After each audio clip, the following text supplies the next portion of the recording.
Graça e paz, meus irmãos, da parte daquele que é, que era e que alegria nós estarmos aqui nessa manhã. Vovô oficial do Aleph nasceu ontem, graças a Deus, 2,9 kg e acho que 15 ou 5 gramas. 15, isso. Tá lá, tá no status. Mas enfim, a gente quer louvar ao Senhor. A Ingrid passou por um processo complexo ali no momento. Está hoje lá com o pós-parto, pós-cirurgia. E graças a Deus está na sua luta. E a gente quer adorar o Senhor, a gente quer agradecer ao Senhor por tudo aquilo que Ele tem feito. Vamos orar. Pai, do fundo do meu coração, eu quero louvar ao Senhor pelo privilégio de ser um canal de vida. Quando começamos, temos tantos medos, tantas dúvidas, tantos questionamentos, tantos sonhos. Mas, Senhor, o Senhor é muito melhor do que todos os nossos sonhos. A sua graça é muito maior do que todos os nossos medos. Obrigado, Senhor, porque apesar de nós, a tua bondade, a tua misericórdia tem feito tudo que a gente tem experimentado do Senhor até hoje. Senhor, nenhum de nós poderíamos imaginar a vida que o Senhor tinha preparado para nós. Mas quando conhecemos a vida que o Senhor preparou para nós, descobrimos que aqueles sonhos, aqueles ideais eram tão infantis e pequenos diante da grandeza da sua vontade se estabelecendo e se manifestando em nossa vida. Então eu quero nessa manhã te louvar, te engrandecer, porque o Senhor não me entregou a meus próprios sonhos,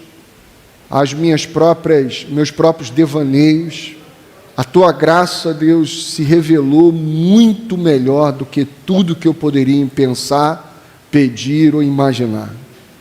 Confiado, Deus, no teu amor e nessa tua bondade, estamos aqui para prosseguir em conhecer e continuar te conhecendo. Não estamos aqui para apresentar ao Senhor as nossas demandas.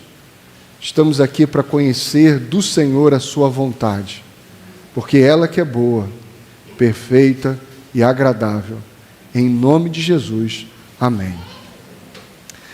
Meu irmão, abra sua Bíblia, por gentileza, em Gênesis. Abra sua Bíblia, por gentileza, em Gênesis, capítulo 40 deixa eu acertar aqui certinho, 48, Gênesis 48, Gênesis 48, nós estamos meditando sobre qual tema mesmo, irmão? Vamos lembrar? Qual é o tema que o nosso Pai nos deu esse ano para a gente meditar? Sujeitai-vos. Está ali? Botou ali? Não está ali não? Está ali? Lê ali então, vamos lá, vamos ler. Sujeitai-vos ao Espírito do Pai. Sujeitai-vos ao Espírito do Pai. Meu irmão, nós estamos conhecendo cada vez mais esse Deus revelado nas Escrituras Sagradas.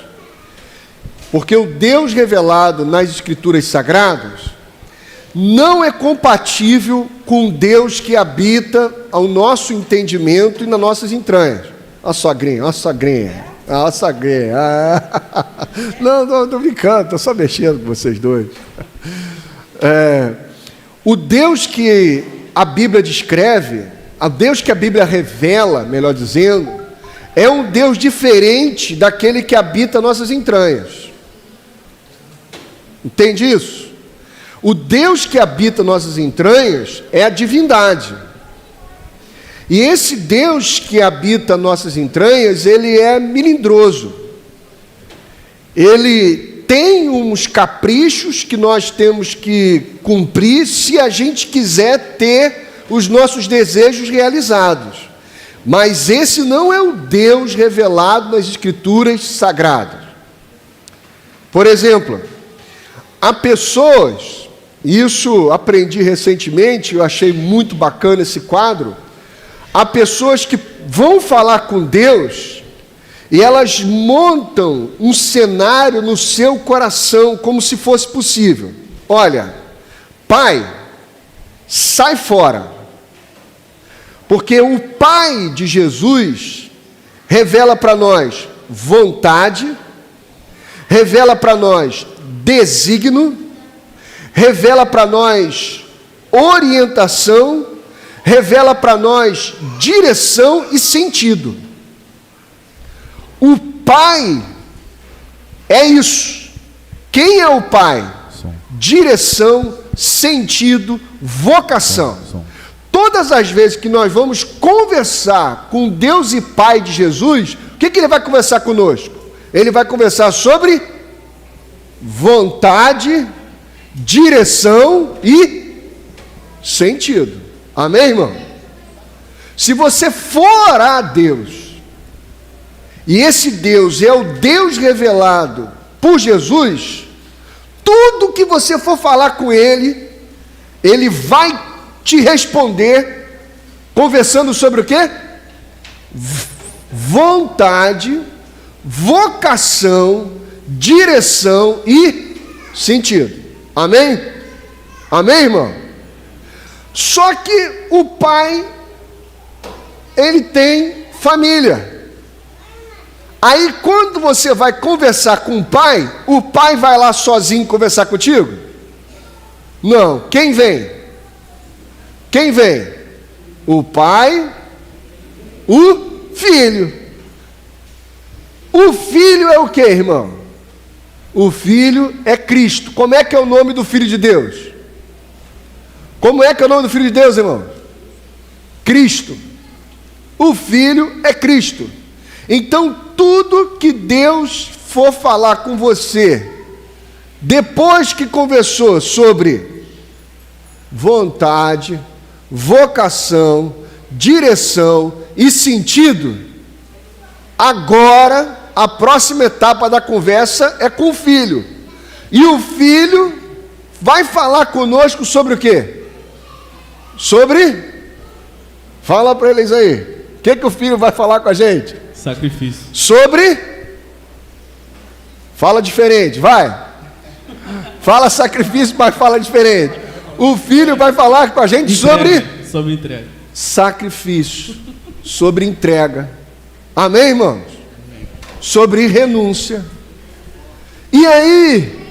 E só pegando para dar continuidade, pode pegar. A questão do sacrifício, ela é tão interessante que, por exemplo, a gente até faz sacrifício. Por conta desse Deus que habita em nós, é esse Deus de divindade, a gente até faz sacrifício e a gente ainda fala, não, mas eu faço sacrifício, minha vida é um sacrifício. Só que esse sacrifício que a gente faz por conta dessa divindade que insiste em habitar em nós, é um sacrifício de tolo. É um sacrifício em favor de nós mesmos. Não é um sacrifício a Deus em favor do próximo, mas é um sacrifício a nós, por conta dessa divindade que a gente quer fazer favor a essa divindade, para que a gente, a partir daí, seja favorecido. Qual é o teste para você saber se você está fazendo um sacrifício de tolo? Se você anda ansioso e cansado, se você anda ansioso ou ansiosa e cansado, eu estou cansado disso, é porque você tem feito um sacrifício em favor de você mesmo. Porque os que esperam no Senhor renovam o quê? Renovam o quê? Eles correm e não... Amém, irmão? Então, se tu anda correndo, não é no caminho. Porque quem corre no caminho não se cansa. Quem corre no caminho... Obrigado, Cauê. Quem corre no caminho faz o quê? Sacrifício. O que o sacrifício de Jesus fez com ele? Levou ele o quê? a morrer. Então, quem está no caminho, o sacrifício não vai levá-lo a ficar cansado. Amém? O sacrifício vai levá-lo a morrer. Por isso que quando um filho de Deus está no caminho, se sacrificando, quando chega a noite, ele faz o quê? Ele morre. Ele está morto. Pá. E ele dorme. Por que ele dorme? Porque ele não está ansioso. O que tira o sono da gente? O que tira o sono da gente? Certo? A preocupação, a ansiedade. E você está lá. Você está cansado, mas não consegue dormir. Porque você está cansado, mas não morto. Mas aí tem a terceira pessoa. Qual é a terceira pessoa da Trindade? O Espírito Santo. Então você falou com o Pai. O Pai é o quê? Vamos lembrar? Vamos lá. Pai é vontade, vocação, direção e sentido. O Filho é o quê? O Filho é sacrifício. E o Espírito? Aí vai o sacrifício em direção ao Espírito que se revela na comunhão. Então é o caminho do sentido. Deus vai te dar o sentido para você se sacrificar na comunhão. O Pai que se revela no Filho, que termina no Espírito, né? No Espírito de comunhão. Amém, irmãos? Amém? Então, só que na cabeça do desavisado, ele pensa que pode falar com Deus assim: sai, Pai, porque eu não quero ouvir vontade, não quero ouvir vocação, não quero ouvir sobre sentido e muito menos sobre direção. Sai, Jesus Cristo, porque eu não quero ouvir sobre sacrifício. E sai o Espírito Santo, porque eu não estou ocupado da comunhão. Aí quem sobrou? Deus com o seu poder. Aí eu penso, se possível, me ajoelhar diante de Deus para falar com Ele do que Ele tem para fazer na minha vida, porque eu estou precisando de um poder que eu não tenho para ver se Ele resolve. Os irmãos estão entendendo? Não, eu vou falar do meu jeito aqui para ficar um pouco diferente. Pensa aqui, irmãos. Tu vai falar com Deus. Aí você pensa, se eu falar com Deus, o Pai, Ele não vai estar sozinho. Então Ele vai mandar eu me sacrificar em favor dos meus irmãos. Mas eu não quero ter irmão. Então logo, eu não quero falar com o filho. Então logo, se eu for na sala, o que a sala tem? Uma mesa. Uma mesa tem outras pessoas. Aí o que eu faço? Deus, vamos ali no quarto? Rapidinho, porque o quarto é menor, né? A sala é grande, o quarto é menor. Vamos ali. Só que aí o desavisado esquece que Deus é pai. E aí Deus o que faz? Arrasta a mesa. Porque o miserável quer falar com Deus para desconsiderar o irmão. E não existe desconsiderar o irmão. A gente quer até falar com Deus achando que o Deus que a gente imagina é o pai. É. Só que um pai com um filho só. Mas olha... Só aí. E aí a gente vai poder. Então, o nosso exercício aqui é um exercício de conhecer o Deus revelado nas Escrituras Sagradas. E o Deus revelado nas Escrituras Sagradas é... O que está escrito ali? Sujeitai-vos à vontade ao Espírito do Pai. O Deus revelado nas Escrituras Sagradas é Pai. E nós estamos aqui para conhecê-lo. Então, abra sua Bíblia em Gênesis, capítulo 48.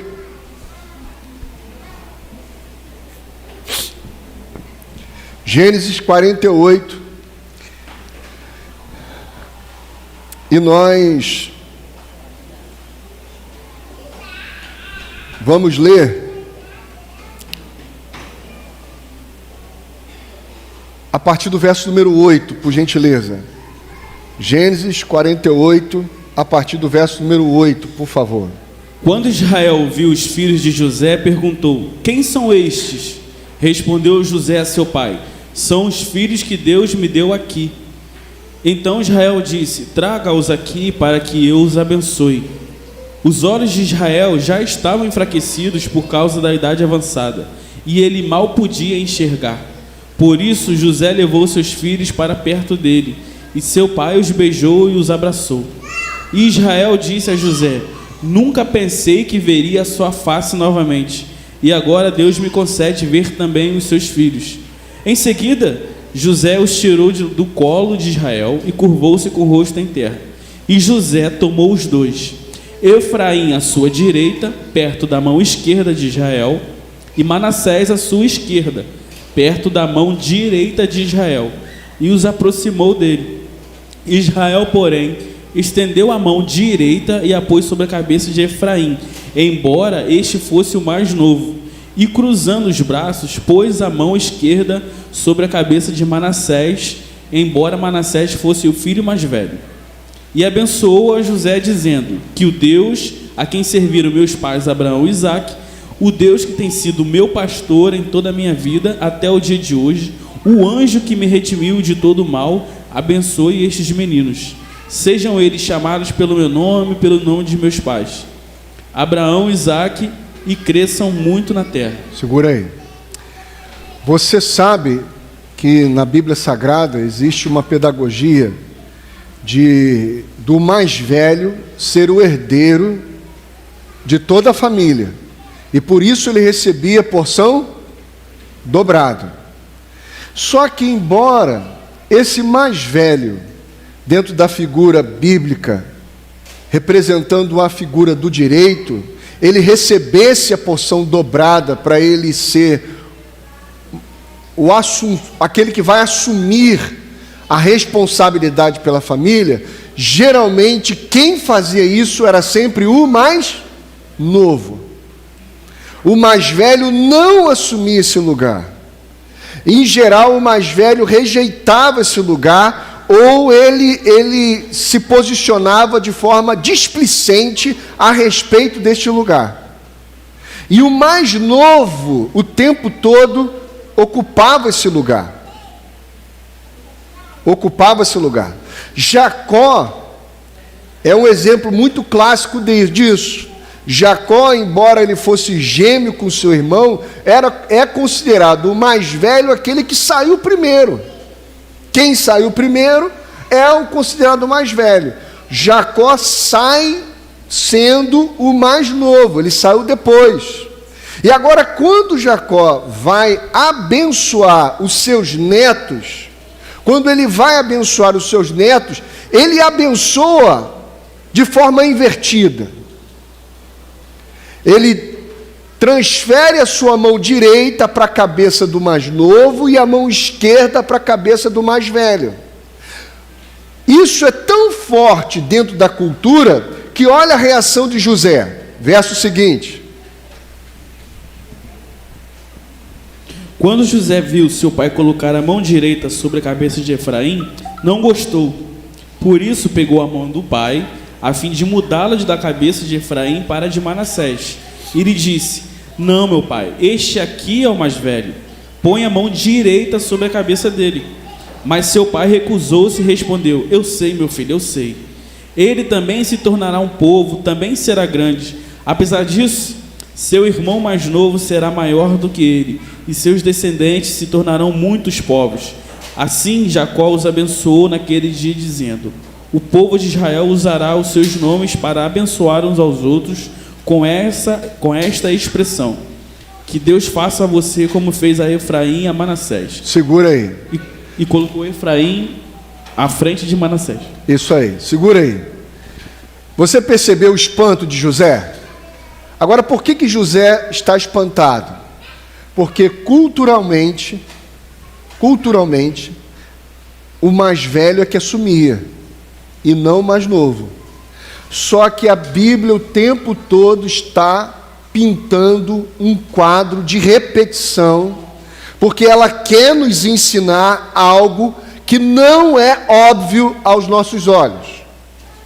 Eu vou dizer uma coisa aqui que é importante você entender. A Bíblia não é um livro objetivo. A Bíblia não foi escrita para facilitar o entendimento. A Bíblia foi escrita para provocar a meditação e a reflexão.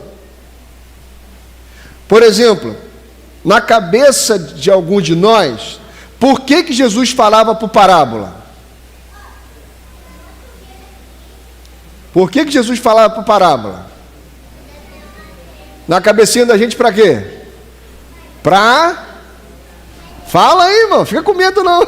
Você aprendeu isso. Para facilitar, negativo.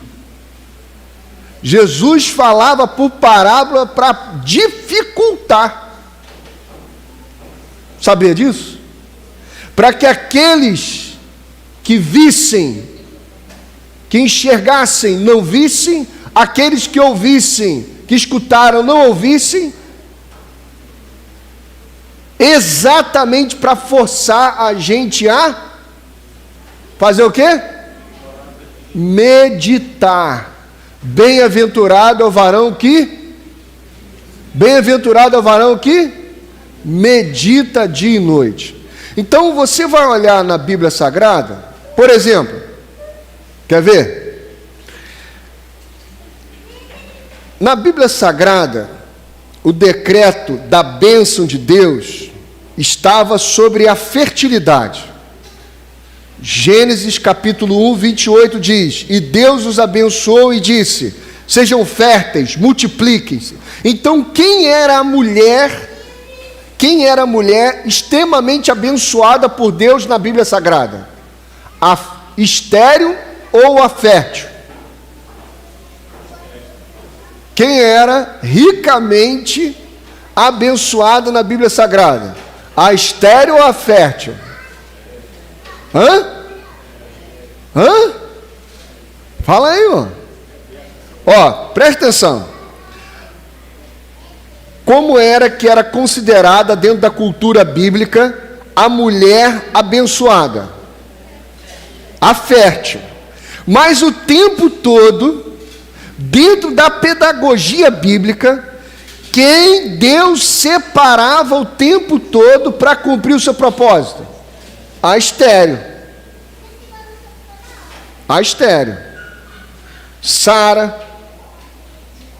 Rebeca, Raquel, Ana.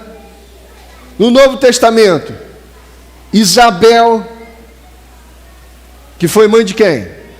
Agora pegou. Isabel, mãe de João Batista. E quem não poderia ter filho e foi mãe de Jesus? Maria. Maria poderia ter filho? Maria poderia ter filho? Maria poderia ter filho, sim ou não? Claro que não. Qual foi a pergunta que ela fez para o anjo? Como é que se dará isso? Então, ela não poderia ter filho? Alguma mulher pode ter filho sozinha? Não. Então Maria também não poderia o quê? Ter filho. Você entendeu? Então há um quadro pintado, montado, para forçar a gente ao quê? Forçar a gente ao quê? A meditar, a conhecer. Então vamos para a Bíblia Sagrada. Abra aí agora. Por que Jacó ou Israel está invertendo isso? Nós vamos lembrar, irmãos, que existem duas lutas que a gente trava. A primeira luta que a gente trava, e nós vimos aqui nesse processo de conhecimento, de sujeição à vontade do nosso Pai, é com a carne. A primeira luta é com a carne. Amém, irmãos?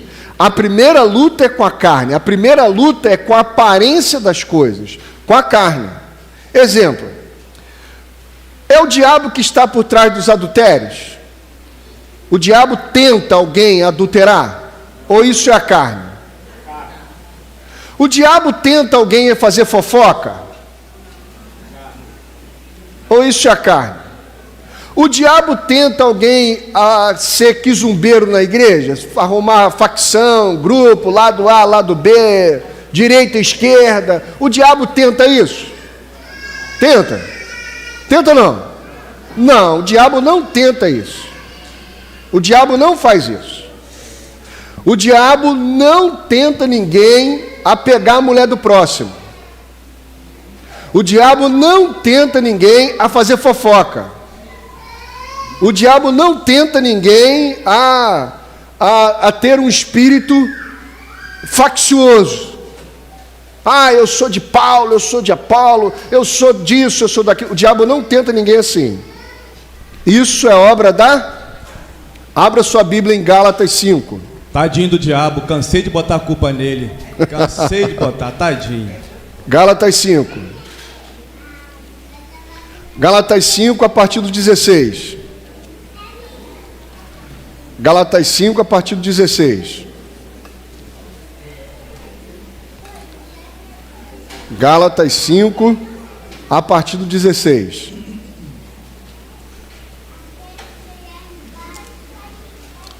Vamos ler. Por isso digo, vivam pelo Espírito, e de modo nenhum satisfarão os desejos da carne, pois a carne deseja o que é contrário ao Espírito, e o Espírito que é contrário à carne. Vamos lá. O texto vai falar do quê? Da tentação do diabo ou da luta entre a carne e o Espírito. Vamos lá, continua. Eles estão em conflito um com o outro, de modo que vocês não fazem o que desejam. Mas se vocês, guiados pelo Espírito, não estão debaixo da lei. Ora, as obras da carne são manifestas. Agora nós vamos ler as obras da... E não a tentação do diabo.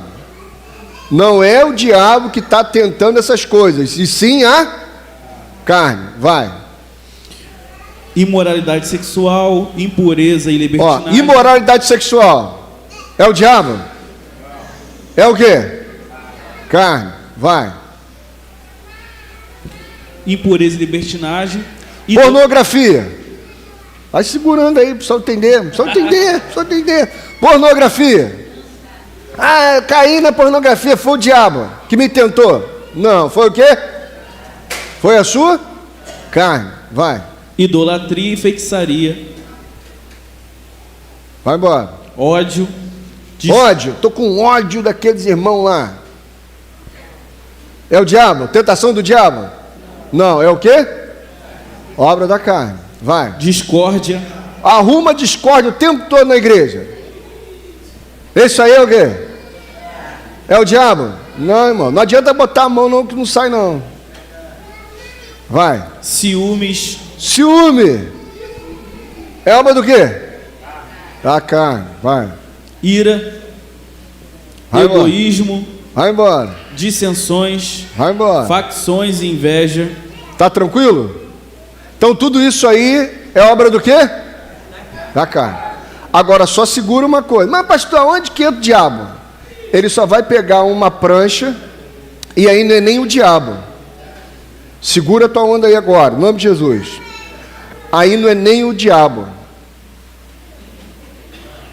Aí são os espíritos imundos, que a gente nem sabe quem são, que a Bíblia não descreve.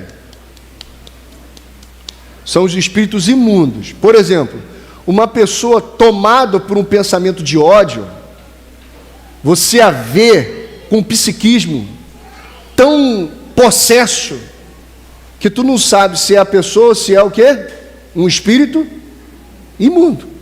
Uma pessoa tão mergulhada numa vida promíscua, numa vida libertinosa, libertinagem, né? Uma vida libertina, que ela, você não sabe mais o que está lá, os espíritos imundos. Espíritos imundos são diferentes de principados, potestades e poderes, mas eles não tentaram. A serpente se alimentaria do quê? Do pó da terra. No livro de Enoque, eu não estou pregando isso, pelo amor de Deus, só estou citando isso, porque o livro de Enoque não é um livro canônico, é só um livro que tem um teor histórico. embora o Novo Testamento cita, o livro de Enoque vai dizer que esses espíritos imundos são os descendentes da união do Benai Elohim, que são os filhos de Deus com as filhas dos homens, e que foram destruídos por ocasião do dilúvio, mas eles têm uma obsessão por possuir corpos humanos. E esses espíritos imundos são os que vão aparecer, por exemplo, quando Jesus vai na cidade de Gadara. Ele expulsa lá uma legião, e ele diz, espírito imundo. E muitas vezes ele vai ter com determinadas pessoas, ele diz, espírito imundo, saia dela. Então, espírito imundo é diferente de principado, potestade, é diferente de soberanias. Na carta de Paulo aos Colossenses, fala de soberania, lembra disso? Acima de soberanias. Então a gente não sabe quem são os espíritos imundos. A Bíblia não descreve, só menciona, só fala. Entendeu, irmão? A teologia católica é que diz que eles são anjos caídos, mas isso é teologia católica, não é a Bíblia. A Bíblia não se preocupa em dizer isso. O livro de Enoque dá a entender que são esses espíritos que mais tarde foram, que o Pedro vai escrever sobre os espíritos que estão em prisão. Lembra lá que Pedro vai falar dos espíritos que estão em prisão, eles que estavam lá desde o tempo de Noé, que esses espíritos é que são os espíritos imundos. Então, uma coisa são os espíritos imundos surfarem na onda do teu ódio, da tua libertinagem, do teu espírito orgulhoso. A outra coisa é você, foi ele que causou isso. Não. Eles se alimentaram daquilo que foi produzido pelo seu coração. Amém aqui? Então essa é a primeira luta, que é uma luta contra a carne. A carne não quer se sujeitar ao Espírito do Pai. Agora tem uma segunda luta, que é a luta contra os principados, que são maneiras de pensar, são percepções da vida. Vou dar um exemplo. E aí entra realmente Satanás, aí entra realmente o diabo. Abra sua Bíblia em Mateus capítulo 4.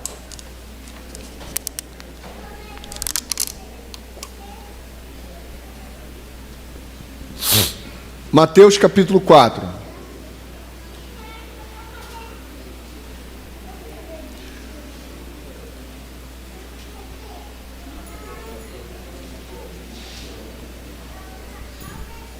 Mateus capítulo 4, a partir do verso 1 aí. Pode ler para a gente, por favor.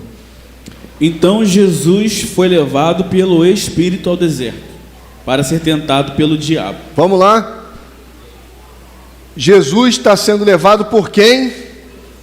Pelo Espírito. Com qual finalidade? Ser.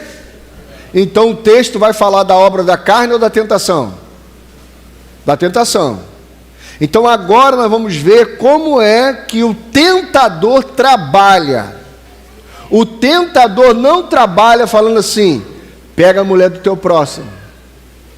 O tentador não trabalha falando assim, faz uma fofoca do fulano de tal, arruma uma quizumba lá no seio da sua família.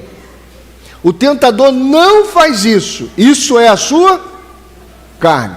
Agora nós vamos aprender como é que o tentador trabalha. Vai. Depois de jejuar 40 dias e 40 noites, teve fome. O tentador aproximou-se dele e disse: segura aí. Fome é uma necessidade humana, irmãos? Fome é uma necessidade humana, não é? Sim. Sim. Quando que Jesus foi levado para o deserto? Desde o primeiro dia? Para ser tentado? Jesus foi levado para o deserto para ser tentado pelo diabo desde o primeiro dia? Sim ou não? Sim, certo? Desde quando o diabo já poderia ter entrado para tentar Jesus? Desde o primeiro dia. Só que o diabo esperou quantos dias? 40. E o diabo estava fazendo alguma coisa sem a permissão do Pai? Não.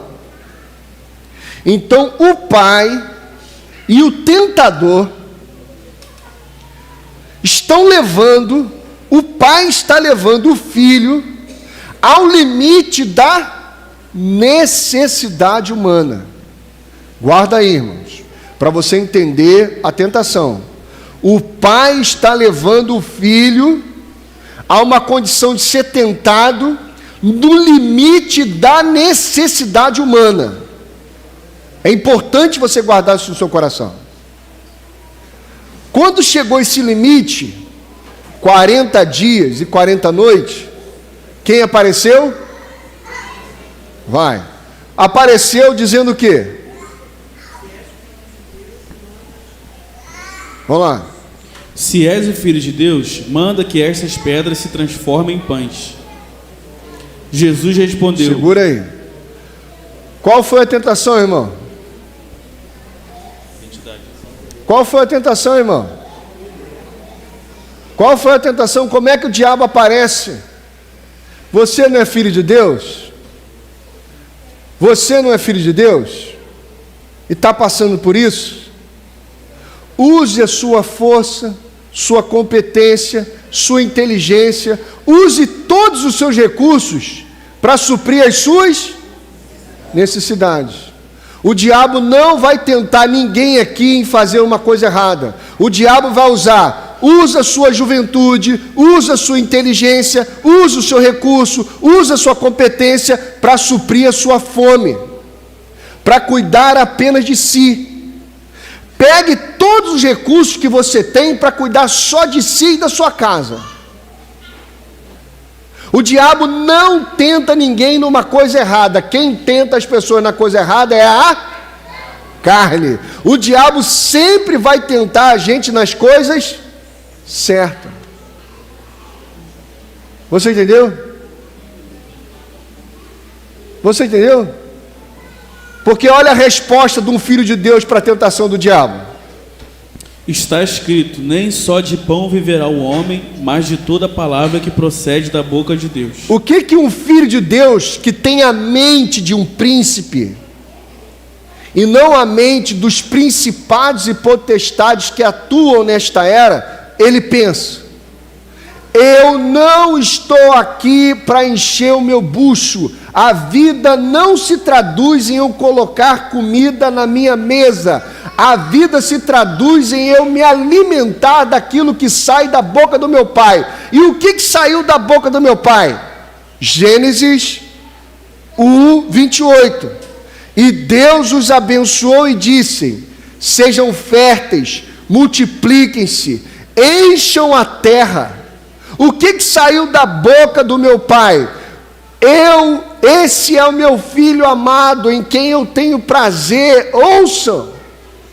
O que saiu de lá da boca do nosso pai? Que nós somos a bênção da terra, nós não somos um buraco vazio. Já viu aquelas frases que o pessoal coloca aí até em caminhão, e coloca até às vezes em outdoor? Você tem no coração o vazio do tamanho? Já ouviu isso? Do tamanho de Deus? O homem tem no coração o vazio no tamanho de Deus. Não, irmãos. Deus não é preenchedor de buraco. Deus não tapa buraco de coração. Deus é a fonte e nós somos também o fluxo dessa fonte. Então, o tentador ele vai trabalhar desta maneira. Na maneira de pensar. Porque a velha maneira de pensar atua assim. Vamos lá. Vai para Gênesis agora.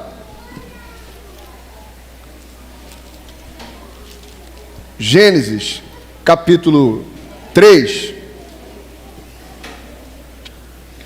Gênesis, capítulo 3, verso de número 4. Gênesis 3, a partir do verso 4.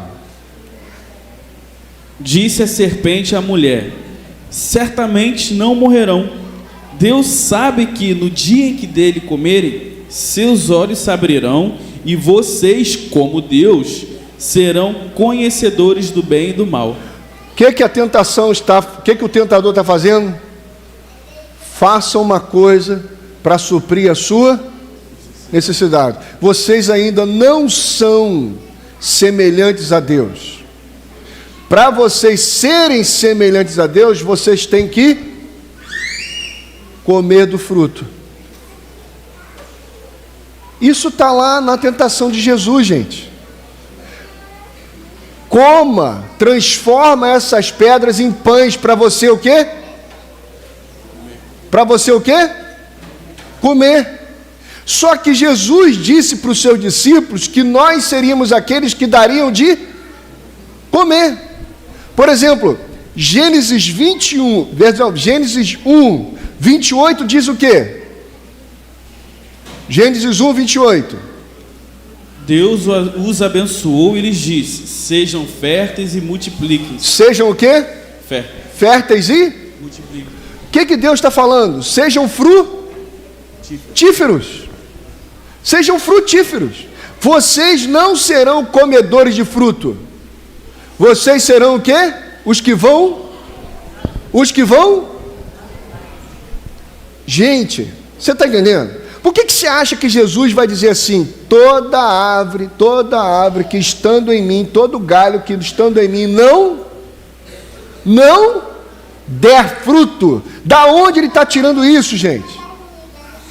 Ele está tirando isso do Gênesis. Ele está tirando isso de toda essa pedagogia. O que a gente está tentando mostrar?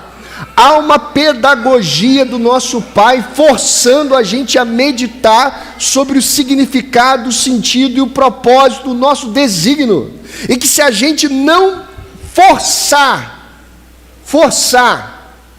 o nosso coração, a nossa mente em conhecer, você vai ficar olhando a Bíblia objetivamente e vai ficar infantilizado. Por exemplo, irmãos, você pega lá, nós estamos passando aí por uma situação,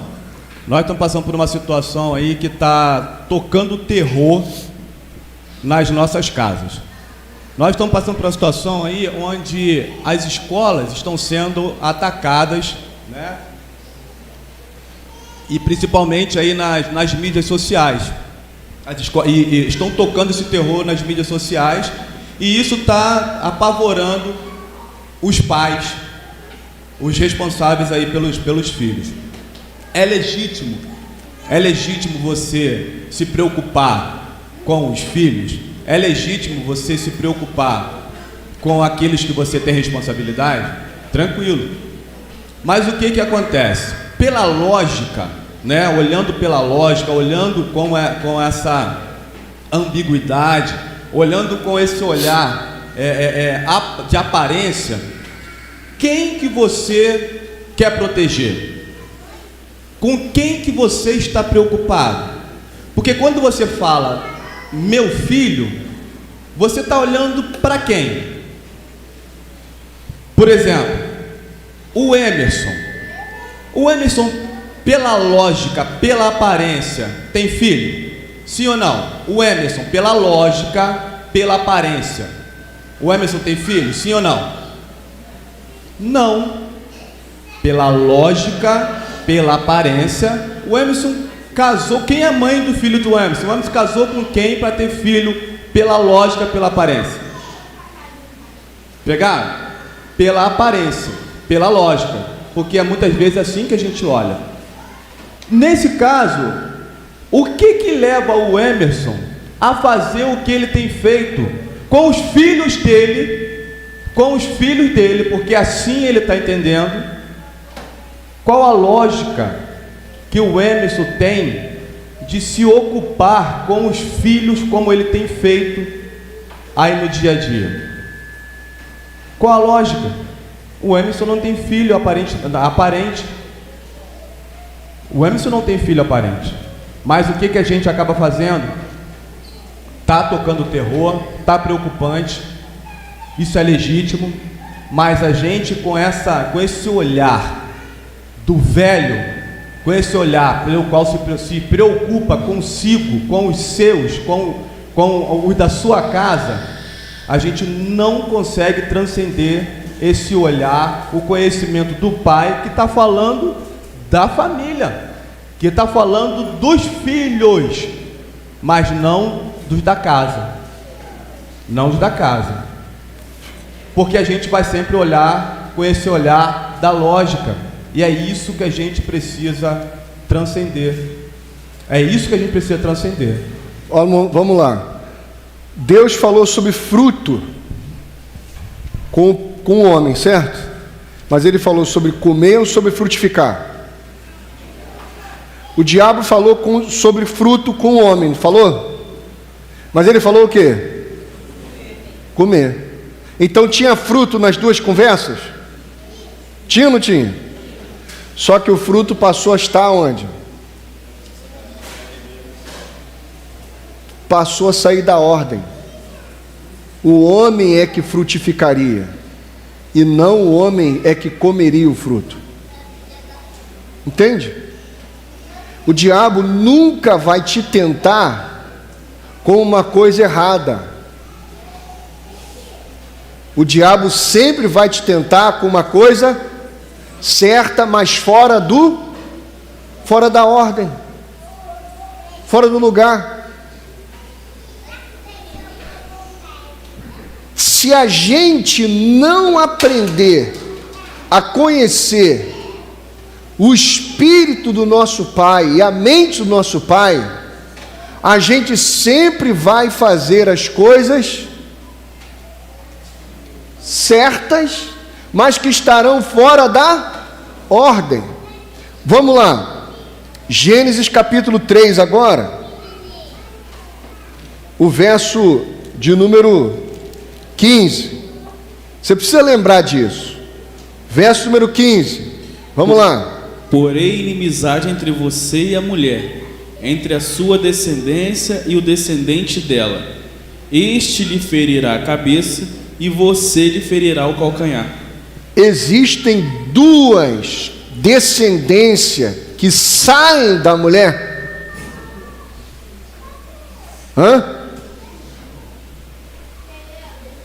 Não, tem um só. Só que operando descendentes tem também quem? A serpente.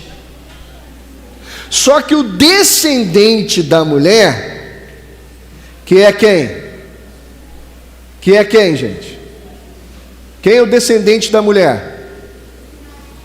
O descendente da mulher, quem é? Cristo.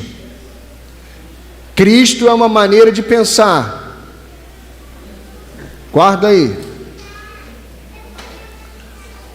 Sei que parece meio complexo, mas a gente está aqui meditando. Vamos lá. O que Jesus venceu na cruz, irmãos? O que Jesus venceu na cruz, irmãos? Qual morte? Qual morte que Jesus venceu na cruz? O que Jesus venceu na cruz, gente? O que Jesus venceu na cruz, Robinho? Pergunta para Juliana aí. Foi pela gente? O que Jesus venceu na cruz? Fala, irmão. Pergunta para o seu irmão aí. O que ele venceu na cruz? Tu está aqui um tempão e não sabe o que ele venceu, rapaz? O que ele venceu na cruz? O que Jesus venceu na cruz? Jesus venceu na cruz uma maneira de pensar, porque existe uma maneira de pensar que é morte. Jesus não venceu na cruz, isso daqui é a morte física. Não é essa a grande vitória de Jesus. A vitória de Jesus foi sobre a maneira de pensar, porque todo momento, quando Jesus estava no caminho da cruz, o que mais ele ouvia? Você não é filho de Deus? Usa o seu poder para você o quê? descer daí. O que um dos ladrões, quando Jesus estava lá na cruz, o que um dos ladrões disse para ele? Você que salvou tanto, você não é filho de Deus? Salve você, quanto a nós também. Então o tempo todo, o que estava evidente? O que é a Bíblia? O que o nosso Pai que escreveu essa carta para nós meditarmos nela, o que ele está dizendo? Existe uma maneira de pensar que é diabólica.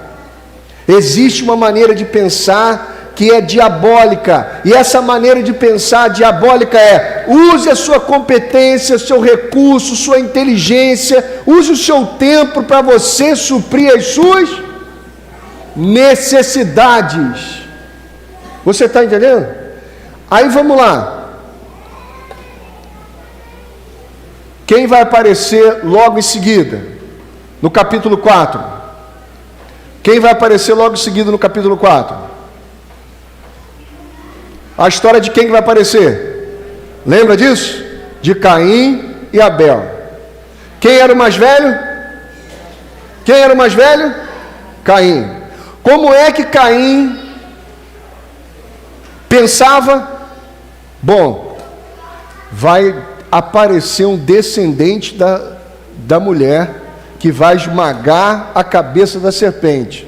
Eu sou o mais velho, eu sou o herdeiro da parada. Eu não sou herdeiro da parada, eu sou o mais velho. Então quem é o mais velho que vai pisar a cabeça da serpente? Na cabeça de Caim? Quem era? Ele. Na cabeça de Caim era ele. Eu é que vou pisar a cabeça da serpente. Sou eu que vou fazer isso. Pelo direito. Só que ele não discernia que aonde a serpente morava, na maneira dele pensar, porque ele achou que isso tinha a ver com o direito. Isso na cabeça dele tinha tanto a ver com o direito, que olha como é que acontece a história. Vai. Adão teve relações com Não, Eva. pode ser a partir do 3. Passado algum tempo, Caim trouxe do fruto da terra uma oferta ao Senhor. Abel, por sua vez... Calma aí, vou voltar aqui. Passado algum tempo, Caim trouxe do fruto da terra uma oferta ao Senhor. Como é que Caim, do direito, faz uma oferta ao Senhor? Como é que ele faz? Caim, dono do hortifruti, chegou um montão de caixa de tomate, montão de caixa de alface, montão de caixa de cebola. Caim, dono do hortifruti, ele dono lá do Ceasa. Caim, você vai fazer uma oferta ao Senhor? Eu vou. Como é que a gente faz? O que Caim falou? Pega o que está aí e entrega. Pega aí o que tem aí, que vai estragar, o que está aí, pega qualquer uma e entrega. Que está bom. Porque na cabeça do Caim, o negócio era ofertar. Já que o negócio é ofertar, eu vou fazer qualquer um. Ó, exemplo. Já que o negócio é ser crente, eu sou crente, aceitei, levantei a mão, fui para a igreja, sou de Jesus, mas e aí? Eu vou lá quando der. Aí eu faço o que eu assim, o que der eu faço. Por exemplo, quer ver? Quem já viu aí alguém dizer assim: olha, irmãos, eu quero ajudar, mas eu não posso me... Fala, irmão. Não posso me... Lê de novo, Caim. Passado algum tempo, Caim trouxe do fruto da terra uma oferta ao Senhor. Caim, é o momento da oferta. Qual que você vai fazer? Pega qualquer um aí, porque eu não posso me... Irmãos, entenda uma coisa. No reino de Deus ninguém precisa de ajuda. No reino de Deus ninguém precisa de ajuda. No reino de Deus todo mundo precisa de direção e orientação, e não ajuda. Porque Deus já deu todos os recursos. Inclusive você é um recurso. De maneira que você não é uma ajuda. Você é um recurso da graça de Deus para a família. Amém, irmão? Então, Caim no direito, não posso me comprometer. Vai. Olha como é que isso fica tão evidente na maneira contraditória que o Abel faz. Abel, por sua vez, trouxe as partes gordas das primeiras crias do seu rebanho. Como é que Abel fez a oferta? Como é que Abel fez a oferta, Robinho? Seu melhor. Ele não foi lá, Robinho, assim, vou dar uma ajudinha aí. Quando der. Quando der eu vou lá e faço. Essa é uma maneira de pensar. A maneira do direito. Afinal de contas, eu estou trabalhando, eu estou me esforçando, eu estou fazendo um montão de coisa para cuidar das minhas necessidades. Então, quando der, eu vou lá e...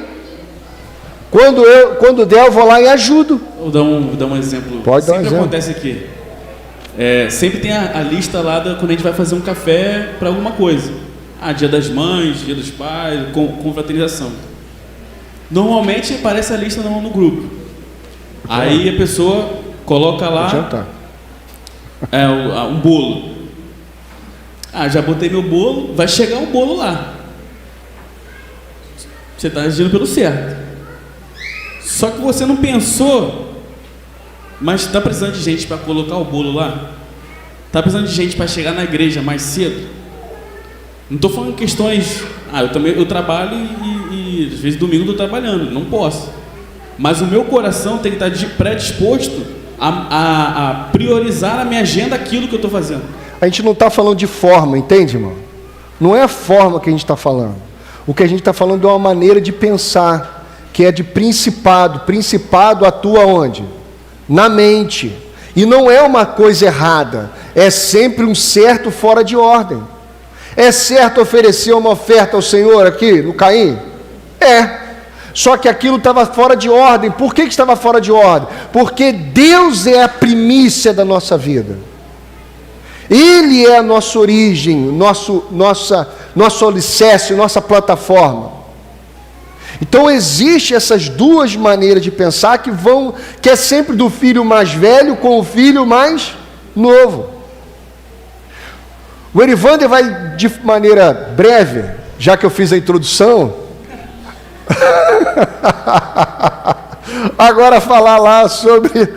Vai, Erivander, e se vira. Contínuo, esse pensamento, essa atitude aí do Caim, ele continua aqui, por exemplo, lá no que aconteceu lá em Babel. Abram aí, por gentileza, Gênesis capítulo 11. A gente vai dar só uma resumida aqui, conforme for a noite a gente continua, aprofunda, né? Gênesis capítulo 11. Gênesis capítulo 11, a partir do verso 1. Gênesis capítulo 11, a partir do verso 1.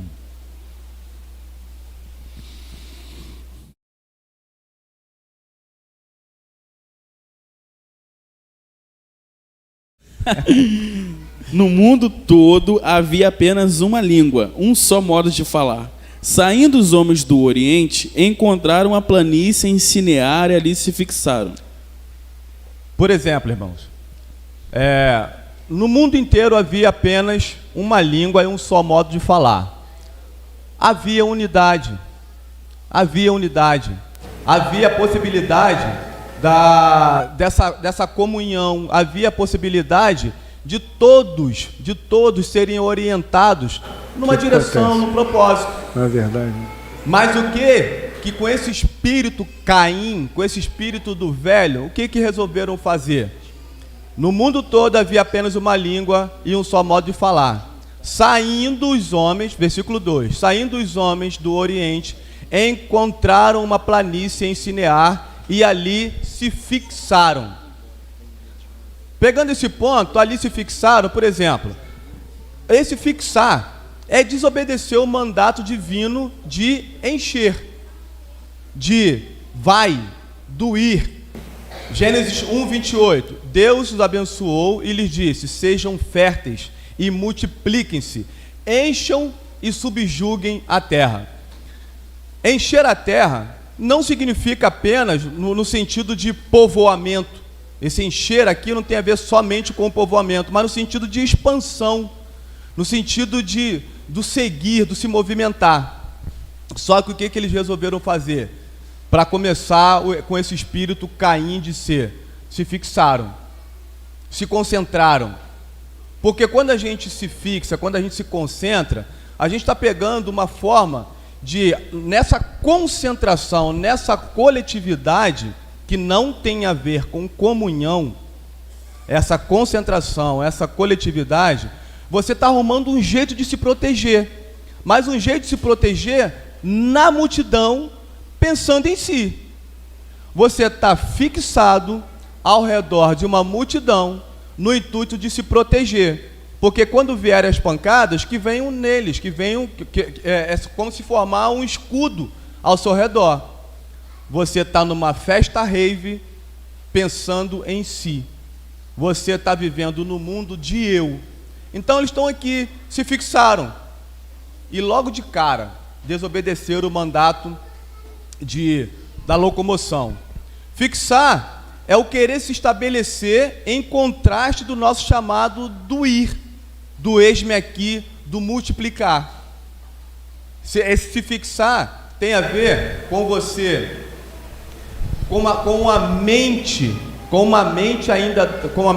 do velho, com a mente do velho que quer o tempo todo pensando, como foi lembrado, né? O mais velho, ele recebia uma porção dobrada. Só que essa porção dobrada não tinha a ver com ele, para se fixar nele. Essa porção dobrada era justamente para ele se responsabilizar. Mas quando você, com essa mentalidade caída, quando a mentalidade caindo de ser, pega essa porção dobrada e vai pensar sempre no quê? Cara, isso aqui é meu. Isso aqui é meu. Isso aqui eu vou usufruir disso aqui para mim. Então esse fixar tem a ver com você trazer a memória e entender, conhecer do Pai que essa porção dobrada é para multiplicar, é para gerar, não é para você se fixar. Por exemplo, tentador demais, desculpa. Por que você acha que o pessoal falava só uma língua? Por que você acha que o pessoal, o mundo todo, falava só uma língua? Você acha que isso tem a ver com o idioma? Ou isso tem a ver com uma mentalidade? Qual era a mentalidade? Por que você acha que eles disseram uns aos outros: vamos nos fixar aqui? Para que uma pessoa quer se fixar? O que o ser humano mais busca na vida? O que mais o ser humano busca na vida? Fala, irmão. Conforto. O que mais o ser humano busca na vida é conforto. Para que a pessoa quer fixar? Para que a gente fixa padrões rígidos de controle? Para quê? Para a gente ficar o quê? Confortável naquela regra. O que você acha que era o pensamento? O que é a Babilônia? A Babilônia são padrões fixos de controle, onde você, controlando, poderá ficar numa condição confortável de vida. As pessoas buscam controle para poder ter o quê? Para poder ter o quê? Conforto. Só que é uma ilusão. O que elas descobrem? Que elas não controlam nada e que aquilo não é confortável, porque aquilo arrebenta com ela. rebenta com os que são dela e os que estão com ela. E esse fixar, por exemplo, causa essa impressão de que você equivocado, você quer ter uma segurança. Só que esse fixar na verdade pode te mostrar, pode evidenciar um medo. O medo, aliás, pode não, evidencia um medo, evidencia essa ansiedade, evidencia essa paralisação. Quando você quer se fixar, você está assim, estampando que você está com medo, que você está em ansiedade, que você está paralisado. Nós estávamos conversando, acho que foi na sexta-feira, são tantas conversas, mas acho que foi na sexta-feira, aí foi lido ali na hora pra gente, o Ramiro leu pra gente ali as estatísticas, né? E o Ramiro ficou espantado ali com, por exemplo, o Brasil está em primeiro lugar em ansiedade e já está em terceiro lugar, né, Ramiro? Está em terceiro lugar em depressão. O Brasil já está, no mundo inteiro aí, a questão de pessoas com 70 anos de idade, o pastor bem colocou isso, aumentou demais o número de pessoas que após os seus 70 anos de idade suicidarem. O suicídio de pessoas acima de 70 anos aumentou demais. Por quê? Porque a pessoa ficou o tempo todo querendo se fixar em alguma coisa, querendo se apegar a algo.